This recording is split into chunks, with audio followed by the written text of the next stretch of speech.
Moana TV Entertainment Video। किन्नर चुड़ैल। गोरखपुर नाम का एक गांव हुआ करता था। उस गांव में ज्यादा लोग नहीं रहते थे। उस गांव में एक गर्भवती विधवा औरत रहती थी।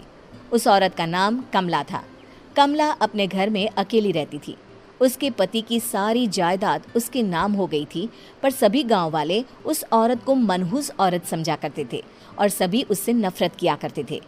एक बार कमला राशन की दुकान पर खाने का सामान खरीदने जाती है। भैया जी, जरा 1 किलो दाल चावल देना। अरे हाय हाय हाय हाय हाय हाय! अरे मनहूस औरत, मेरी दुकान में अपशुगन करवाने आ गई क्या? हैं? चल जा यहाँ से, मैं कुछ नहीं देने वाला हूँ तुझे। भाग भाग यहाँ से, चल जा, निकल। भैया जी, ऐसा मत कहिए, मैं गर्भवती हूँ, मुझे खाने की बहुत ज़रूरत है, मुझे खाना दे दीजिए। दुकानदार कमला को वहां से धक्के मारकर भगा देता है। तभी कमला रोते रोते उस गांव के किन्नरों के इलाके में आ जाती है। गांव वाले किन्नरों को उसी इलाके में रखा करते थे, क्योंकि वो लोग किन्नरों को पसंद नहीं करते थे और उनके इलाके में रहने से मना करते थे। तो किन्नरों ने उसी गांव में अपना एक इलाका बना लिया था। जब किन्नर लोग देखते हैं कि एक गर्भवती महिला रोते रोते उनके इलाके में आ गई है, तो सारे किन्नर कमला के पास जाकर उसका हाल पूछने लगते हैं। क्या हुआ बहन, तुम्हारी गर्भवती अवस्था में इतनी बुरी हालत कैसे है? तुम रो क्यों रही हो? तुम डरो मत, हम तुम्हें कोई नुकसान नहीं पहुंचाएंगे। तुम शांत होकर सब बताओ कि हुआ क्या है। मैं कमला हूँ, मैं गांव के दूसरे इलाके से आई हूँ। 2 महीने पहले ही मेरे पति की मौत हुई है।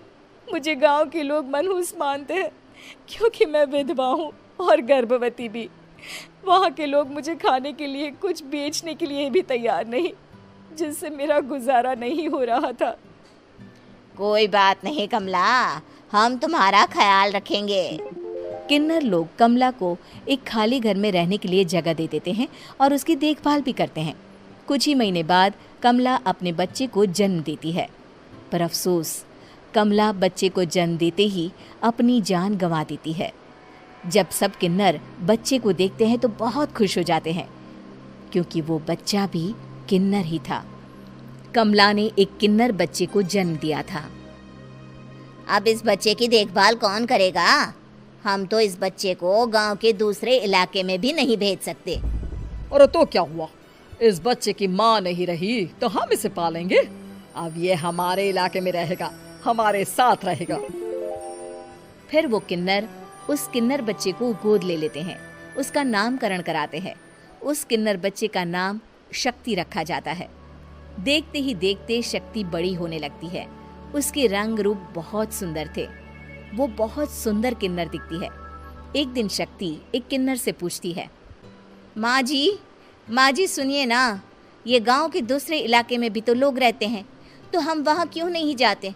हम उनसे अलग क्यों रहते हैं? शक्ति, क्योंकि वो लोग हमारे जैसे नहीं, वो लोग हमें पसंद नहीं करते, इसीलिए हम उनसे अलग रहते हैं।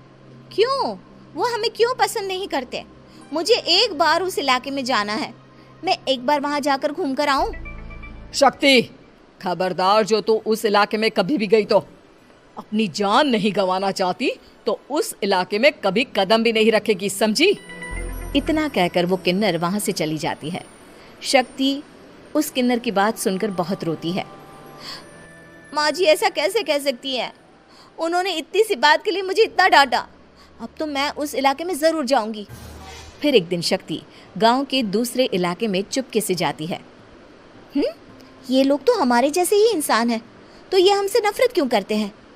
जब शक्ति उस इलाके में पहुंचती है तो गांव के सारे आदमी उसके रूप से मोहित हो जाते हैं।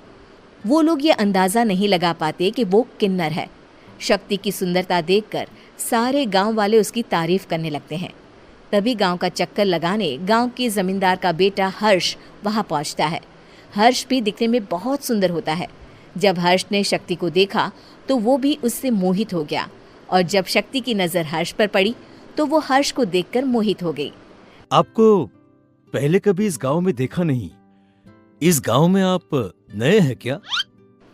जी नहीं, वो मैं बस।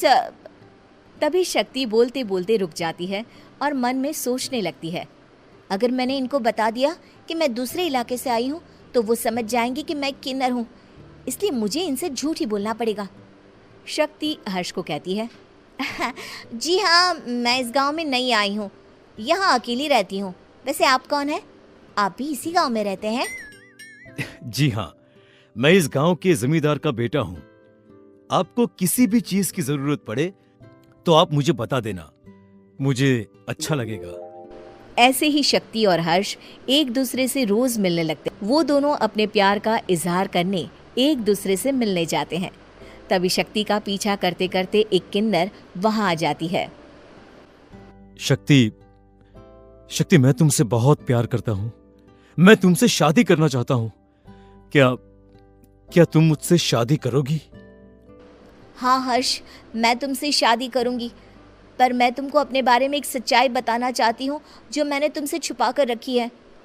तभी उनके बीच में ही वो किन्नर आ जाती है। शक्ति, तेरी हिम्मत कैसे हुई ऐसा करने की? वो किन्नर शक्ति को खींचकर गांव के जमींदार के पास ले जाती है। हर्ष भी वहां शक्ति को बचाने के लिए पहुंच जाता है। जमींदार शक्ति और हर्ष के प्यार के बारे में सुनकर गुस्से में आ जाता है और शक्ति को गांव के बाहर निकालने की सजा देता है। शक्ति ये बात सहन नहीं कर पाती और कुएं में कूदकर अपनी जान दे देती है। जमींदार हर्ष की शादी गांव की एक लड़की से करवा देता है, पर हर्ष इस शादी से खुश नहीं होता। शक्ति अपना बदला लेने के लिए मरने के बाद किन्नर चुड़ैल बन जाती है। अब मैं इन गाँव वालों को नहीं छोड़ूंगी, अब इनसे मैं अपने प्यार का बदला लूंगी। किन्नर चुड़ैल गांव वालों को परेशान करना शुरू कर देती है। एक बार वो रात को गांव के खेतों में पहुंच जाती है और वहां आग लगा देती है। सारी फसल जल के राख हो जाती है। जब एक आदमी रात को उठकर देखता है कि खेत में आग लग गई है तो वो वहां पहुंच जाता है। वो देखता है कि खेतों के बीचों बीच एक किन्नर चुड़ैल खड़ी है और वहां खड़े होकर ताली बजा रही है। गांव वाला किन्नर चुड़ैल को देखकर बेहोश हो जाता है। जब सुबह उस आदमी को होश आता है तो वो सीधा जमींदार के पास जाता है। अरे जमींदार साहब, अरे वो किन्नर चुड़ैल ने मेरी सारी फसल जला दी। अब मैं क्या करूंगा, क्या होगा मेरा? जमींदार चुड़ैल किन्नर का नाम सुनते ही सब कुछ समझ जाता है। अब वो बहुत डर जाता है। उसी रात को जब जमींदार डर के मारे अपने कमरे में सो नहीं पाता, तभी वहां अचानक से किन्नर चुड़ैल आ जाती है। किन्नर चुड़ैल जोर जोर से जमींदार के आगे खड़ी होकर हंसने लगती है और ताली बजाने लगती है। जमींदार उस डरावनी किन्नर चुड़ैल को देखकर बहुत डर जाता है। तूने मेरे साथ बहुत बुरा किया, अब मैं तुझे जान से मार दूंगी। नहीं नहीं नहीं नहीं, नहीं। मुझे माफ कर दो, मुझे मत मारो। मैं कभी ऐसा दोबारा नहीं करूंगा। अब तुम जो बोलोगी वही मैं करूंगा। ठीक है, मैं चाहती हूँ कि किन्नर इलाका गांव के इलाके से जुड़े और गांव का कोई भी आदमी किन्नर समाज से द्वेष ना करे, उससे नफरत ना करे, नहीं तो मैं सारे गांव को मार दूंगी। और तुम गांव में एक नया कानून बनाओ कि अगर किसी ने भी किन्नर समाज को हानि पहुंचाने की कोशिश भी करी या इनसे भेदभाव करने की भी कोशिश करी तो उनको कड़ी से कड़ी सजा मिलेगी। हाँ हाँ हाँ हाँ, मैं ऐसा ही करूंगा। तुम जो बोलोगी वो मैं करूंगा, पर मुझे जाने दो प्लीज। तब वो किन्नर चुड़ैल वहां से चली जाती है। गांव का जमींदार किन्नर चुड़ैल का कहा मानते हुए दोनों इलाकों को एक कर देता है और नया कानून भी लागू कर देता है। तब से वहां किन्नर समाज और बाकी गांव वाले शांतिपूर्वक रहने लगते हैं। Thanks for watching. Please like, share and subscribe to my channel.